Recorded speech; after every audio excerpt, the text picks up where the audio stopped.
Oh my goodness, back-to-back uploads. This is not common for me, but I wanted to knock out the black metal weapons. If you guys didn't check out the Nightfall video, that'll be linked in the description below. Pretty awesome video. All my other black metal weapons will be linked down there if you guys are curious, and I will be updating that with the future links as I cover more of this set. But thank you to Moonman for shooting me a copy of the Brood Slicer, because not only did he shoot me a copy of this, but we screwed up the perks a little bit, because I confused the 6 perk of this weapon with the Husk Grinder, and he had to get me a different copy of this. So thank you to him for wasting a little bit of his reperk for the sake of this video. But the Brood Slicer is essentially just a basic scythe. You swing it back and forth and it eliminates the enemies more deader. I did think that it did what the Husk Grinder does, just like the Steam Thrasher where you can spin around endlessly. It does not do that. We'll be talking about that when the Husk Grinder comes out. The heavy attack on this is the Whirlwind effect, where it eliminates enemies for a brief amount of time, but you can get off some extra spin damage. That is okay if you're in a pinch, but I wouldn't totally recommend using it all that much. It's not that helpful. I found that it was more useful to just keep swinging normally. But if you're in a crowd of enemies, it's actually quite effective at taking out lots of them, and you're definitely going to want attack speed, because this is one of those weapons where, like most melees, you're going to need an attack speed perk to make it useful, and I don't really know what else to say about it. These weapons are all kind of very similar, but the Brood Slicer has all of those fancy 6 perks that you might have expected from the black metal set. I myself do not have a damage to nature element version, but that is sort of preferable. So if you want any of the 6 perks that reduce your health for extra damage, you can definitely use these. I can't really say that any of the other 2 stand out in any particular way, because that damage loss is not that big of a deal. It doesn't necessarily debilitate you too much. Losing health isn't everybody's favorite thing to do, but it does give you a little bit of extra damage, so I don't think that it's necessarily bad to go with any of these 6 perks. But I do think the damage to nature enemies not only gives you the most damage, but also keeps you alive in the process. So if you're trying to perk this weapon based on those damaging 6 perks, you probably want the extra damage based on your missing health.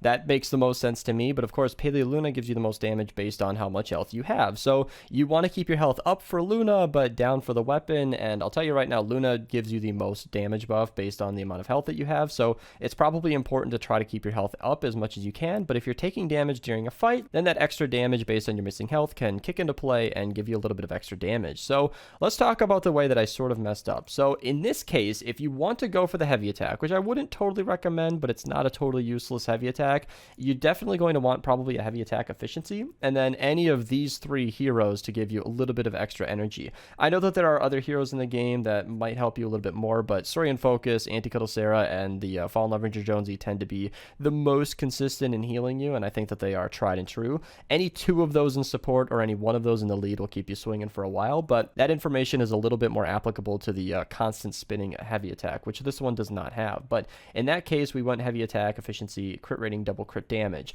That's pretty much okay to do, because this thing has about a base 15% chance to crit, and with Wet Out Fiona affecting it, because it's a scythe, you can get this thing up to a 50.5% chance to crit, which is really, really nice to have, and will definitely have you critting very often. In fact, since we're over 50%, you'll be critting most of the time. So it should come to no surprise to anybody that I'm going to be recommending a crit rating, crit damage build on this, because you have a high base chance to crit, you have a decent crit damage. It's kind of a kind of a match made in heaven. And then of course, as I mentioned earlier, you're going to want an attack speed. Now, we're rattling off the perks so quickly here because I don't really know what else to say about these weapons. It's a melee with a decent swinging arc. You're going to be hitting lots of enemies at once. It's surprisingly good for crowd clearing, but not so fantastic against the single targets. And that pretty much wraps up the Brood Slicer. There's not too much about this that differentiates it from the Nightfall, and that's sort of why I'm recording this video right next to that one, so we can knock out a few of these black metal weapons. I do want to cover the whole set just in case anybody's curious about any of these individual weapons. The Husk Grinder, as I've alluded to a ton, will definitely have a little bit more to talk about, and we'll get into that when it re-releases, as I'm sure plenty of people might be wondering. By the way,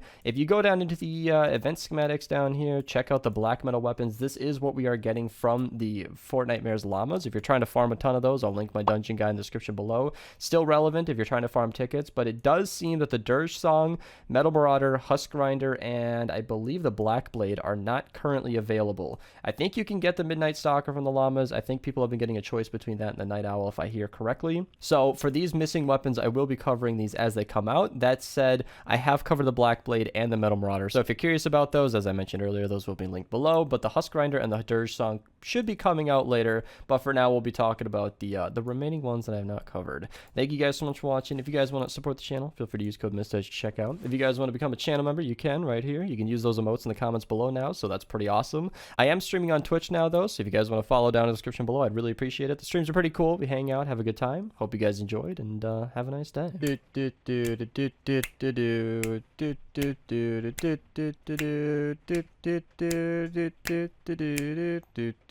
And then